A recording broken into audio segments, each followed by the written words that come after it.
Hi hello नमस्कार, मी सुषमा आपल्या चॅनलवर तुमचे सगळ्यांचे अगदी मनापासून स्वागत करते। आज आपण सध्या खूप ट्रेंडमध्ये असलेली बाईची डिझाईन पाहणार आहोत। तर चला मग व्हिडिओला सुरुवात करूयात। तर अगोदर मी हे काठ किती आहे ते मोजून घेते। हे काठ आपल्या एका साईडला होते। आपले काठ हे 4 इंच आहे। तुमची बाई जेवढी लांब असेल त्यातून काठ मायनस करायचे आहेत। माझी बाई 10 इंच होती तर त्यातून मी 4 इंच मायनस केले, म्हणजेच आपली बाई 6 इंचाची झाली। आणि त्यामध्ये 1 इंच आपण शिलाईसाठी पकडणार आहोत, म्हणजे आपण टोटल 7 इंचाची बाई घेणार आहोत। हे मी मेजरमेंट पेपर कटिंगचं सांगितलेलं आहे। कापड फोल्ड करून त्यावरती तयार केलेली पेपर कटिंगची बाई ठेवायची आहे आणि कटिंगपेक्षा 1 इंच वरती घेऊन आपण सरळ कापड कट करून घेणार आहोत। सेम याच पद्धतीने आपण दुसरी बाई कट करून घ्यायची आहे। तर आपण अगोदर जी बाई कट केली होती तीच बाई घेऊन मी दुसऱ्या कापडावरती ठेवलेली आहे आणि सेम त्याच पद्धतीने दुसरा पट्टा कट करून घेतलेला आहे। म्हणजे आता आपण 2 पट्टे कट करून घेतलेले आहेत।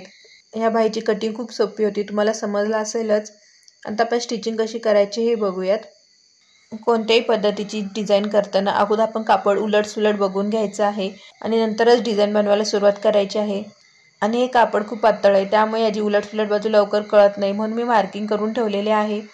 आणि हे कापड पातळ असल्यामुळे तुम्हाला याच्यावरती आपण कशा पद्धतीने चुन्या घेतल्या हे तुम्हाला लगेच समजेल, त्यामुळे व्हिडिओ स्किप न करता पूर्ण बघा।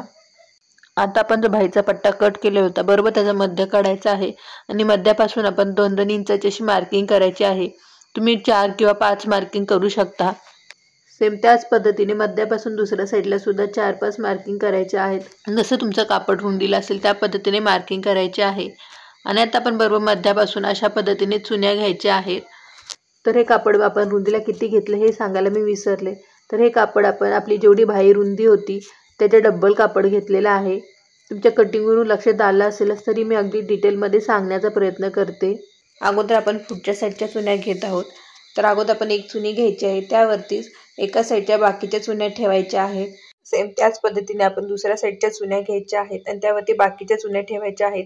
पण ह्या साईडच्या चुन्या घेताना आपण ह्याचं तोंड आणि ह्याचं तोंड समोरासमोर आलं पाहिजे, अशा पद्धतीने आपण चुन्या घ्यायच्या आहेत।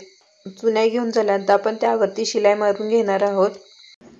जर तुमचं कापड रुंदीला कमी असेल आणि त्यामध्ये अशा पद्धतीच्या स्लीव्ज बसत नसतील तर तुम्ही मध्ये सेंटरला वेगळा साडीचं कापड वापरलं तरी चालेल, ती डिझाईन खूप छान दिसते। आपल्या खालच्या साईडच्या चुन्यांवरती शिलाई मारून झालेली आहे। जशी आपण खाली मध्याची मार्किंग केली होती सेम त्याच पद्धतीने वरती सुद्धा मध्याची मार्किंग करून घेतलेली आहे। आणि आपण खालच्या चुन्या अशा वरती व्यवस्थित सेट करून घ्यायच्या आहेत। तुम्ही ह्या चुन्या हाताने व्यवस्थित सेट करून नंतर हातानेच त्यावरती प्रेस केलं तरी चालेल, म्हणजे आपल्या चुन्या व्यवस्थित येतील। एका साईडच्या चुन्या सेट करून आपण त्यावरती शिलाई मारून घेतलेली आहे। आता आपण दुसऱ्या साईडच्या चुन्या सेट करून घेऊयात। हे मी तुम्हाला अगदी जवळून दाखवत आहे की आपण वरच्या साईडच्या चुन्या कशा पद्धतीने व्यवस्थित अशा सेट करत आहोत ते, जेणेकरून तुम्हाला लगेच समजेल। हे बघा, अशा पद्धतीने मी हाताने चुन्या व्यवस्थित सेट करून घेतलेल्या आहेत। आता त्यावरती शिलाई मारायची आहे। तर तुम्ही बघितलं असेल चुन्यांपासून पुढे आपलं 5 ते 6 इंच अंतर प्लेनच आहे, म्हणजेच काय आपण सुरुवातीचे 5 ते 6 इंच अंतर सोडून मध्येच फक्त 4 ते 5 चुन्या घ्यायच्या आहेत। जर तुमचं कापड कमी असेल तर तुम्ही फक्त 4च चुन्या घ्या, म्हणजे 4च मार्किंग करा। आणि तुमचं कापड जास्त असेल तर तुम्ही 5 चुन्या घ्या, म्हणजेच 5चीच मार्किंग करा। आता आपण पेपरची बाही घेतलेली आहे आणि चुन्यांच्या सेंटरवरती पेपरच्या बाहीचं सेंटर ठेवायचं आहे आणि त्यावरती शिलाई मारून घ्यायची आहे। आपलं कापड रुंदीला जरा कमी पडत असेल तर साईडला आपण जोड लावून घेतले तरी चालतील। हे बघा, आपली पेपरवरती शिलाई मारून झालेली आहे। आता आपण पेपरच्या साईडून कापड कट करून घ्यायचं आहे, म्हणजेच बाहीच्या शेपने आपण कापड कट करून घ्यायचं आहे। खालच्या साईडचं सुद्धा आपण एक्स्ट्राचं काही कापड असेल ते कट करून घ्यायचं आहे। आपलं कापड बरोबर पेपरच्या साईजने कट करायचं आहे आणि कट करून झाल्यानंतर आपण हे पेपर काढून टाकणार आहोत। पेपर काढल्यानंतर आपली स्लीव्स अशा पद्धतीने दिसेल। आता या स्लीव्सवरती आपण अस्तरची स्लीव्स ठेवून शिलाई मारून घ्यायची आहे, म्हणजेच अस्तर आणि मेन पीस आपण एकत्र जोडून घ्यायचं आहे।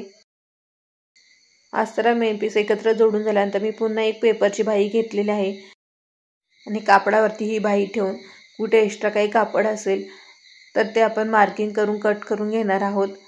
हे अशा पद्धतीने केल्यामुळे आपली फिनिशिंग चांगली येते।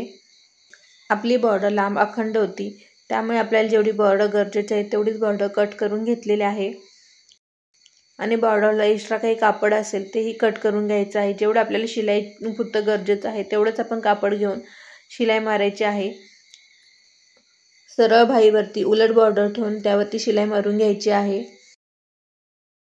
जेवढी आपली बॉर्डर होती तेवढंच अस्तर सुद्धा मी कट करून घेतलेला आहे। आता आपण खाली बॉर्डर ठेवणार आहोत, त्यावरती भाई ठेवायची आहे आणि त्यावरती उलट अस्तर ठेवायचं आहे आणि शिलाई मारून घ्यायची आहे। हे बघा, शिलाई मारल्यानंतर हे आपल्या अशा पद्धतीने दिसेल।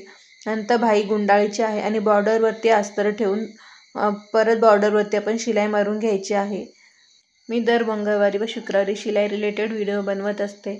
तसेच मी माझ्या प्रत्येक व्हिडिओमध्ये काही ना काही नवीन देण्याचा प्रयत्न करत असते। तसेच मी सांगताना अगदी व्यवस्थित आणि डिटेलमध्ये सांगत असते, जेणेकरून तुम्ही नवीन शिकत असाल तरी तुम्हाला सहज कोणतीही गोष्ट समजेल। आणि त्यासोबतच खूप साऱ्या टिप्ससुद्धा सांगत असते। त्यामुळे तुम्ही जर चॅनलवरती नवीन असाल तर प्लीज चॅनलला सबस्क्राईब करून आपल्या या फॅमिलीमध्ये सहभागी व्हा। आता आपलं बॉर्डर आणि अस्तर एकत्र जोडून झालेलं आहे। आपण एक्स्ट्राचं काही कापड असेल ते कट करायचं आहे। बॉर्डर आणि अस्तरच्या गॅपमधून जी आपण भाई गुंडाळून ठेवली होती ती गुंडाळलेली भाई आपण बाहेर काढायची आहे। आता आपण या बॉर्डरवरती शिलाई मारून घ्यायची आहे आणि या डिझाईनवरती लावण्यासाठी आपण छोटंसं बटन तयार करणार आहोत। यासाठी मी छोटासा स्पंज घेतलेला आहे आणि स्पंजवरती आपलं जुनं बटन ठेवलेलं आहे आणि छोटीशी बॉर्डर घेऊन त्यावरती हा स्पंज ठेवायचा आहे आणि कापड व्हिडिओमध्ये दाखवल्याप्रमाणे गुंडाळायचं आहे आणि सुई दोऱ्याच्या मदतीने आपण कापड ते टाईट करून घेणार आहोत, म्हणजेच व्यवस्थित असं बटन तयार करून घेणार आहोत। तर आपलं हे बटन तयार आहे। आपण हे आता ह्या स्लीव्सवरती अशा पद्धतीने ते जोडून घ्यायचं आहे। सेम याच पद्धतीने आपण दुसरी साईडची स्लीव्हसुद्धा तयार करून घ्यायची आहे। हे बघा, अशा पद्धतीने आपली ही स्लीव्सची डिझाईन दिसेल। सध्या ही खूप ट्रेंडमध्ये आहे। तर तुम्हाला ही स्लीव्स कशी शिवली हे समजलं का? आणि समजलं असेल तर नक्की कमेंट करून मला सांगा। आणि अजून तुम्हाला कोणत्या प्रकारच्या स्लीव्सची डिझाईन तुम्हाला शिकायला आवडेल हेही कमेंट करून नक्की सांगा। या ब्लाऊजचा गळा मी अशा पद्धतीने शिवलेला आहे। याचा व्हिडिओ मी लवकरच अपलोड करेन। व्हिडिओ पूर्ण बघितल्याबद्दल धन्यवाद। पुन्हा भेटूया अशा छानशा व्हिडिओमध्ये। तोपर्यंत बाय आणि टेक केअर।